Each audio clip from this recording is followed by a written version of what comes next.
don't wait, do it. Do it sooner rather than later so you can avoid that mayhem and that's being created within your organization. Hi, my name's Devin. Today I own several multi-million-dollar companies. We started with $5,000 in a credit card. I don't know the easy way, I only know the hard way.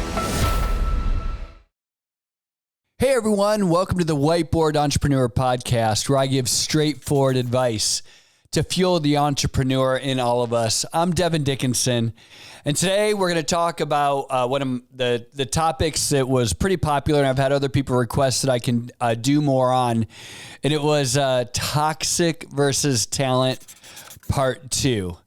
And I'm going to start with telling you a story. This last week, I was traveling. I was running through the airport, and I got this text from my buddy I hadn't heard from in a couple months. And he sent me this text. He said, I'm going to read it to you. He says, "Hey, D, I just got done watching your piece on toxic versus talent. And I just did the hard thing and let my right-hand person go. It was uber tough, but man, am I glad I did it. Oof." And I texted him back and said, "Oh man, I totally can relate. I know exactly what that's like. I've been through it several times myself." And I told him, I said, "Hey, I'm thinking about doing a toxic versus talent part 2. And he immediately texted me back. He goes, "Hey, one thing." He goes, "You can keep the podcast super short." He goes, "Just title it, Don't Wait." And I thought, oh my gosh, that was brilliant. So here we are, and I'm doing toxic versus talent part 2 dash don't wait. So thanks to my friend J-Dub for his contribution here on this podcast. But I thought this was so relevant because as I've reflected over the years on folks that we've had to deal with in our various companies that we've perceived as uber talented, but also carried this toxicity within them and throughout the company, it just permeated the company. I was reminded over and over again about my friend J-Dub's advice, which is don't wait. And the reason I think this is super important is I've always done a post-mortem on after we do let someone go. And there's several things that I've noticed. Number one, the biggest thing that I've noticed is the relief on me. And I've had this before, and I think you all have as well. And you're going to find out that, business is very difficult, right? It takes lots of hours. I'd like to tell you you're done in 8 hours, but you're probably working 10, 12 hours a day. You're busting your hump. And when you find out that those 10 or 12 hours a day of work that you're doing are being consumed, 30% of the time is being consumed by this toxic situation, and you're not able to do the job that makes you money, it's pretty bad. And you notice over time, one of the indicators to me over time is if, because we all have bad days. So let's say you have a situation where this toxic person within your organization is starting to consume 30% of your time. Well, maybe they're going through something. Maybe this is a tough time.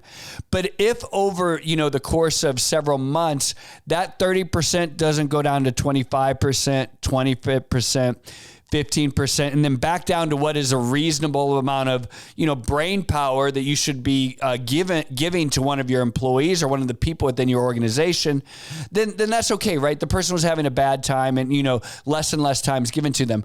But if over several months, you notice that you go from giving them 30% of your brain power to 40% to 50%, and all of a sudden, you're giving more and more of your precious time, more and more of your day, more and more of your billable hours to a toxic situation, a toxic person, we need to get that person out. And that's why I said one of the biggest things post-mortem that I've reflected upon is that sense of relief.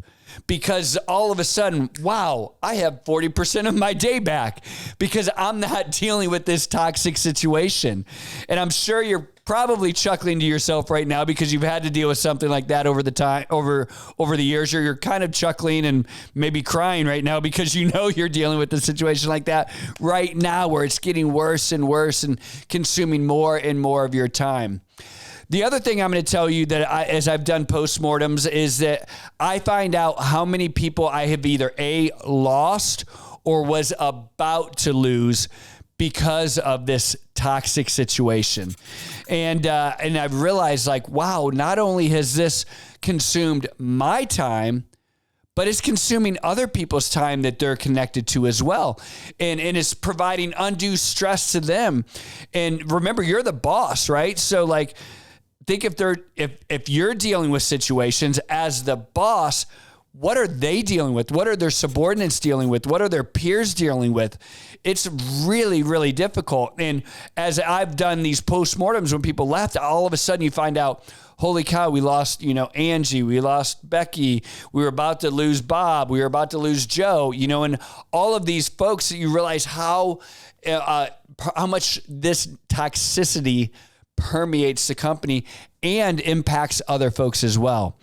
The other thing I would say is financially, because typically toxic folks, they don't just emotionally impact you, they draw on you and they demand, some things that other folks wouldn't. And I have found a lot of times that I end up overpaying the people who are toxic.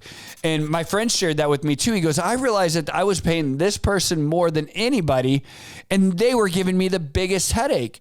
And what happens is over time, we try to solve this toxicity with, raises or bonuses or things that frankly ain't going to solve it. It just makes the problem worse. And all of a sudden you go, oh my gosh, I wasted money, not only emotional brain power, I wasted money, hard cash on this person as well. The other thing that I've realized as well is that there's also some manipulation going on and things that you're having to reorganize your company around this person. And in hindsight, you go back and go, holy cow, after I remove this person, all of a sudden my org charts make a heck of a lot more sense. All of a sudden my decision-making trees become easier and clear. All of a sudden we don't have to go to person A to person B to person Q to person X to work around these immovable objects within your company that become so difficult to deal with. The other thing that I've noticed as well is there is a legal manipulation typically that these folks will bring. And as I'm talking to you, if you're a business owner with employees, you probably know what I'm talking about, where you can tell the emails that they're sending you are a little bit manipulative and trying to paint you into some strange legal corners, where questions and conversations are starting to become a little on the dicey and a little on the dangerous side, where you feel like, wow, is this person setting me up for a lawsuit? Does this person know that they're toxic, know that I'm going to probably eventually try to get rid of them? And are they trying to set me up for some further complications down the road legally? And so now you have this weighing on you as well. And when that person is finally gone, just to be able to release all of those different things that I've explained to you is amazing. And so going back to my friend's advice, which is don't wait, do it.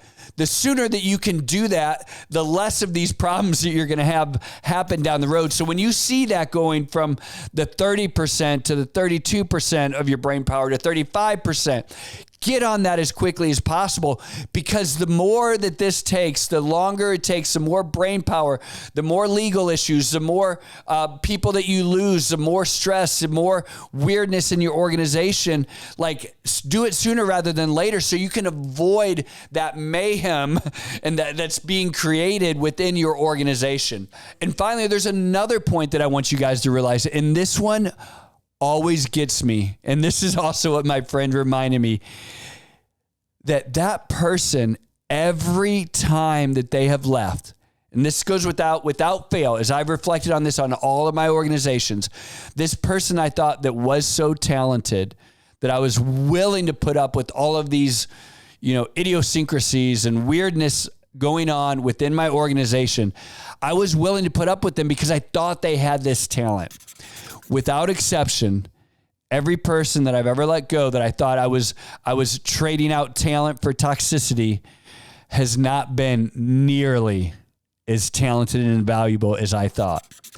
Because I've realized after we've removed that person from the organization, that person had painted a picture of what they do, how valuable they are. And oftentimes they've manipulated others and got others to do their work and created a facade of what they were doing, which frankly just flat out wasn't true. They were not nearly as talented and as valuable as I ever perceived. And my friend J-Dub, that's the same thing that he told me. He goes, you know what? At the end of the day, I realized that I don't know what I was worried about. This person wasn't that talented. They were not that valuable to my organization that I had to put up with this. And so I'm going to remind you of what he said, because this podcast, this part 2 of toxicity versus talent, can be really, really short. And it's simply, don't wait. I'm Devin. This is the Whiteboard Entrepreneur Podcast, and I really hope this helped. Take a quick moment and hit that subscribe button for more content.